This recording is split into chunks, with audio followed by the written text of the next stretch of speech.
Kemah untuk 8 hingga 12 orang. Kemah unta guys. Siap ada awning, bagi pole, 2 pack. Pack dia pun jenis yang berkualiti bukan yang jenis ayam.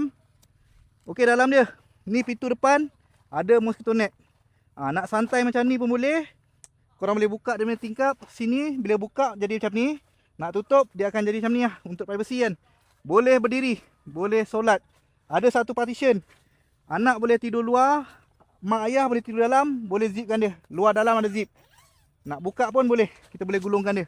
Okey, sebelah sini dia pula ada satu tingkap. Bila malam nak tidur boleh tutupkan balik lah. Ada satu kompartmen dekat kiri, kanan pun ada. Yang ni muat berapa orang? Seorang boleh baring, selesa.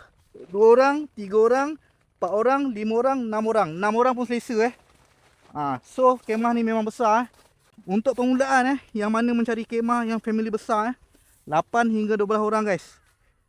Harga dia pun murah, nampak panjang pun panjang kan. Dia punya ventilation pun cantik, boleh tekan link kat bawah.